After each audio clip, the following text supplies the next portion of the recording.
13 bab. Bir mezgil o'tgandan keyin mundaq bir ish yuz berdi. Davudning Tamar ismli nihoyat chiroyli bir qizi bo'lib, u Absalomning singlisi edi. Tamar Davudning boshqa bir o'g'li Amnonning oti bir, oni boshqa singlisi edi. Amnon Tamarga ko'yib qoldi, hamda ko'yik dardida og'rib qoldi. Tamar texi qiz bo'lg'achqa, Amnonning uningga cheqilishqa ko'zi yetmedi. Amnonning Yonadab ismli bir og'inisi bor bo'lib, u Davudning aksi Shamahning o'g'li edi. Yonadab intayin quv odam edi. U Amnondan: "Shahzoda, nemishqa kundun kunga tushkunlashib ketisiz? Bana aytib beramsiz?" deb so'radi. "Men o'gay inim Absalomning singlisi Tamarga ko'yib qoldim", dedi u.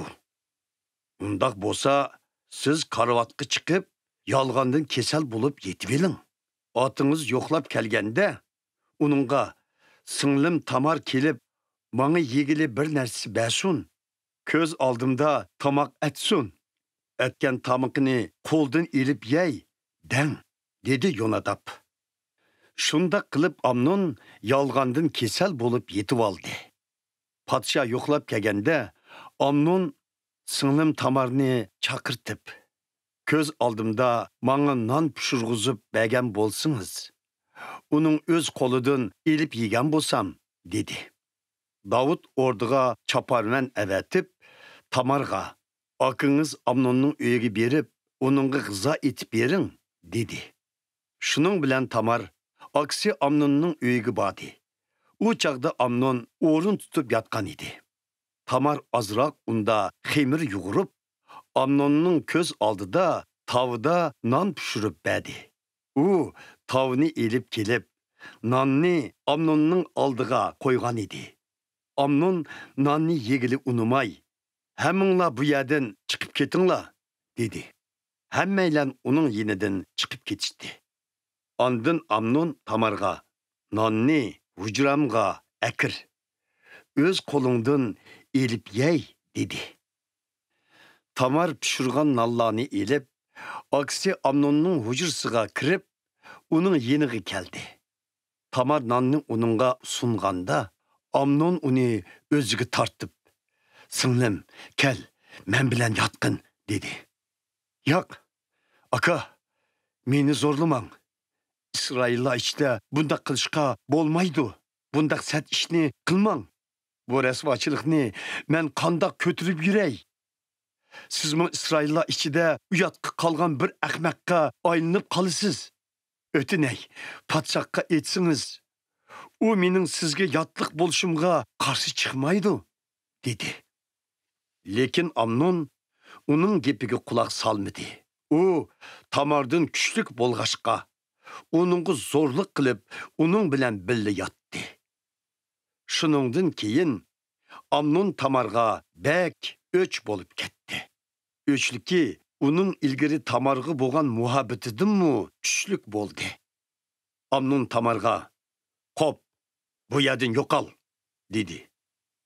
"Yo'q, meni qo'g'ilgan bu gunoyingiz, heli meni oyoq osti qilgan gunoyingizdanmi ig'irdir", dedi Tamar.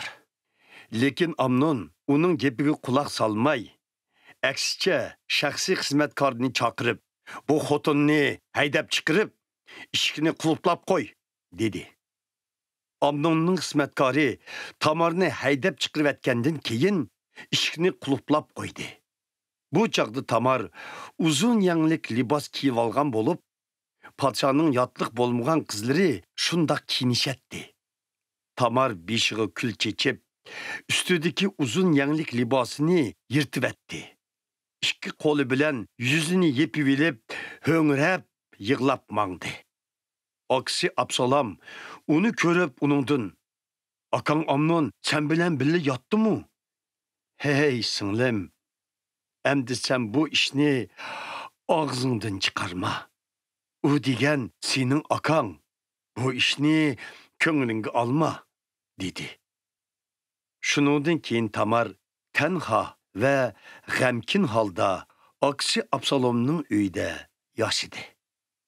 Bo'lib o'tgan ishlarni Davud podsho anglab, nihoyat xafa bo'lib ketdi.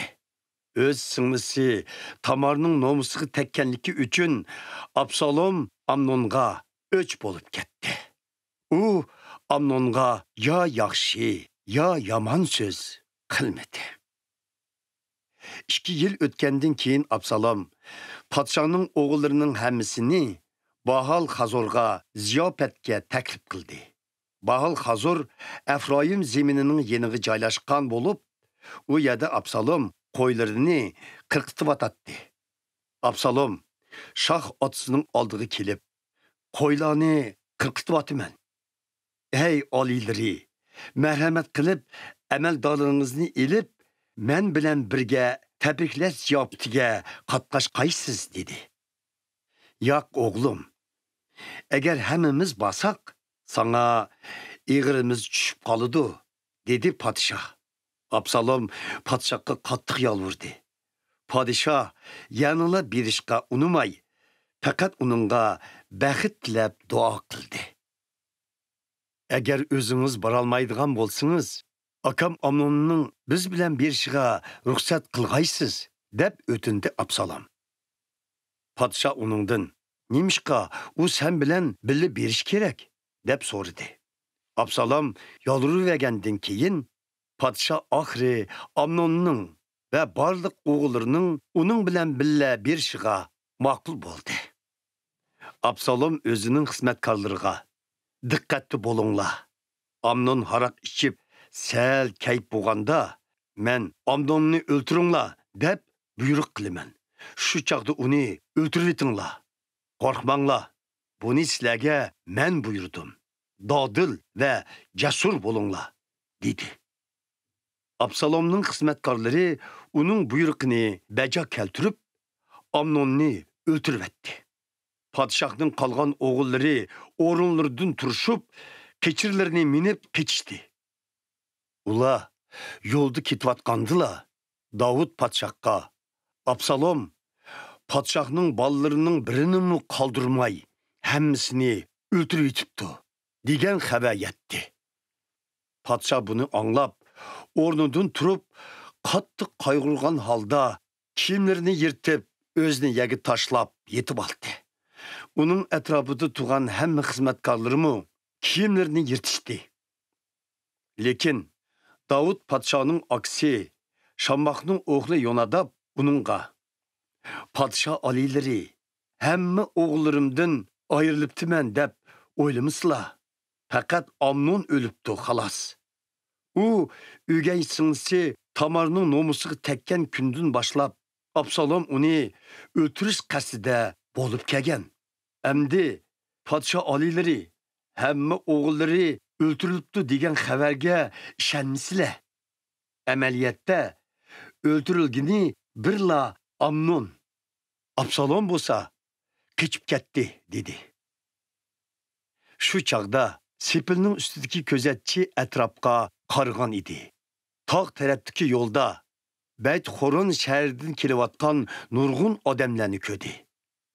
"Ana, o'g'illarining hammasi kelib yetibdi, xuddi Pekir aytgandek bo'ldi", dedi Yonadab podshohga. Uning gapi tugar tugamayla, podshohning o'g'illari yetib kelib, ho'ngrab yig'lab ketishdi. Podshoh va uning atrofidagi amaldorlarimi qattiq yig'lab ketishdi. Absalom kechib, Gishurning podshohi Talmayning yeniga bordi va u yerda 3 yil turib qoldi. Talmay Amihudning o'g'li edi. Davud podshoh o'g'li Amnon uchun uzun vaqt motam tutdi. Davud Amnonning o'limidan tasalli topgandan keyin Absalomni sig'inishga boshladi.